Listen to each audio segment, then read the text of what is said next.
Gandang hapon sa inyo lahat. Hindi, may echo yung parting to eh. No? Kaya siguro mga engineer ang kaya magpaliwanag kung bakit may resonance at this particular point in the building. But anyway, yung ano nyo, kami ni Babes, no? Titingnan, baka hindi kami dapat magkaintindihan masyado. Siyempre, as an engineer, Babes is very fond of math. Ako, I'm familiar with math. Although may mga nagre-reklamo na parati raw tinitingnan ko yung figures ng lahat na pinapresent. No? Pag gina-justify yung greater good, no? Pinapa-quantify ko ano ba actually ibig sabihin ng greater good. No? So, I'm really very pleased to meet with all of you. Siyempre, alam naman nyo, closer ako sa age sa inyo kaysa kay Babes. No? Yung... Pero mas magaling sumayaw sa akin si Secretary Singson, di amak, no? Sample dito, baka magalit si Dr. Jose Rizal. This place is named the Rizal Hall. Pero I'm really inspired, no? To see all of your examples. Siguro na may start when I was in college, no? Hindi naman ganun kahaba yung kwento. Pero sa college, sa ROTC program, mandatory nung time namin to go undergo the ROTC or actually CMT nung panahon na namin. Ultimo yung pagiging opisyal, kukunti yung gusto maging opisyal. Talaga may disconnect between the military and the populace. Mabibilang mo siguro sa isang kamay, sobra ng 4 na daliri, no? Yung mga taong papasok sa gobyerno. Ano bang, hindi mo naman masabing walang love of country, pero yung love of country hindi na ma-manifest by working in government.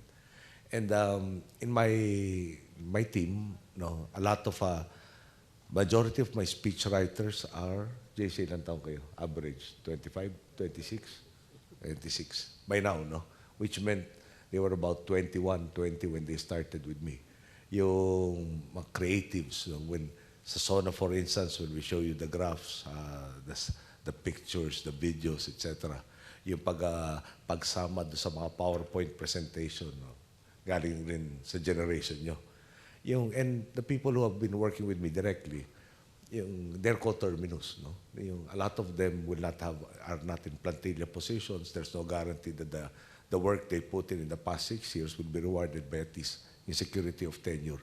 In your case, I understand, no? Yung talagang plantilla-based na lahat to. Yes, no? So, yung pinaghirapan nyo, may patutunguhan.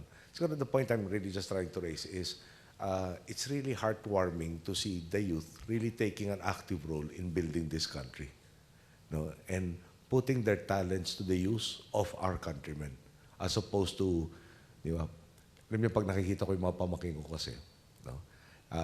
Mula sa magulang namin, tulad niyo siguro, no? Magkikita tayo once a week, may family reunion.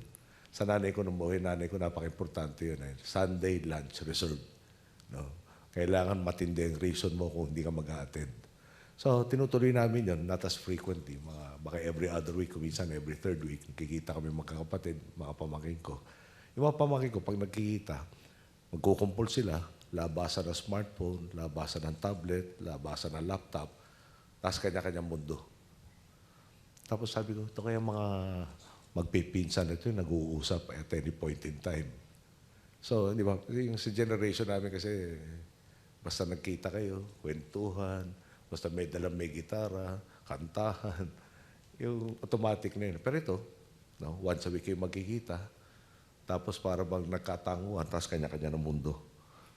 So, paano tayo bubuo kung kanya-kanya? So, dito, no, yung pinapakita niyo yung pagdamay sa napakarami natin mga kababayan, na sigurado naman ako nakatulong na kayo sa pagpapaganda ng buhay nila.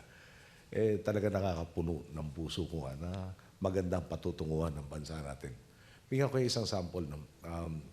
Yung Apayao, maliit na probinsya, lalo na sa terms of population, kadalasan yung tinig nila maliit na maliit, ang layo. Tapos yung mga pangangailangan nila, pansin. Sabi ng gobernador sa akin, nung araw, pagandahan kami ng ambulansya dito.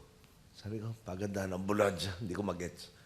Kasi lang ang paraan na para may labang ka, kung may karamdaman ka, maitakbo ka sa karating na probinsya, makapunta doon sa ospital.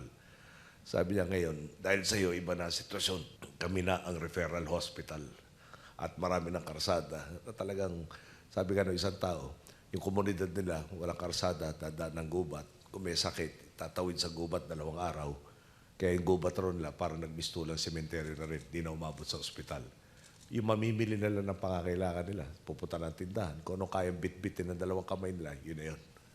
Ngayon ang kwento nila, sabi na may karsada na kami, ang lapit ang lahat ng pupuntahan. Yung mga anak namin, hindi na ganun kahirap papuntahin sa eskwela, hindi na nilalakad ng gano'ng kalayo. No? Yung isang working student naman, sabi niya, dahil sa karsadang tinayo nyo dito, meron kaming tourist area na madali ng puntahan. Dumadami turista, tourist guide ako. Magiging tourist guide ko, sagot na yung allowance ko, sagot na yung board and lodging ko, nakakatulong sa pag-aaral ko.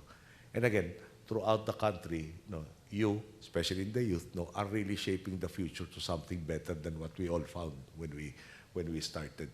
So I'd like to encourage you, yung life will have ups and downs. No? Importante wag tayong mawalan ng focus. Bakit ba natin ginagawa yung ginagawa natin? Sa eskwelahan pinanggalingan ko, ang parating tinuturo yung man for others. Hindi tayo nabubuhay para sa sarili lang. Na lahat ng kilos natin, tama ba ang ginagawa natin? Kung ibabase natin doon sa epekto doon sa ating kapwa. Ginagawa nyo, sinasabuhin na nyo yun. Sana hindi mawala yung vision na yun, na meron talaga pinatutunguhan yung pinupuntahan nyo.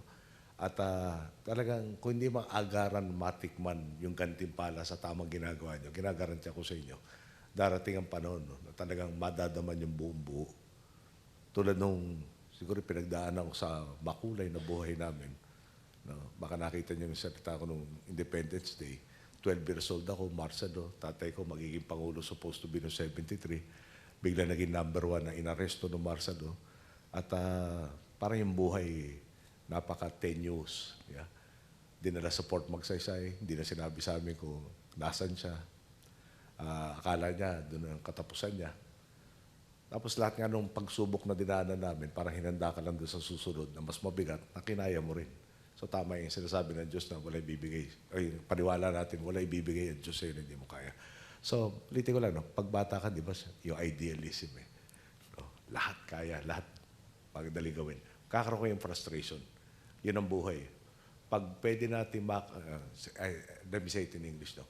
If we can have everything we wanted, when we wanted it, the way we wanted it, we would no longer be on earth. We'd already be in heaven. Yeah. So while we're on earth, no, it's the human condition. There will always be wants, there will be needs, there will be frustrations, there will be successes. But do not lose sight of the vision that got you here to begin with. No, do not lose sight of that mission. You know, when I was entering college, siguro one of the, siyempre may orientation. Yung nauna sa amin, nagsasalita, aktivista raw siya dati, barkada na lahat, aktivista, no, inimpose yung martial law, karamihan ng barkada niya, nag-uusap na, kailangan mamundok na tayo. At karamihan nga sa kanila ng mundok, ito nagsasalita, siya lang ang hindi. Sabi niya, nung nag-uusap sila, mamumundok tayo yung peking baril sa ROTC, balik-baliktad na nga natin, mamumundok pa kayo.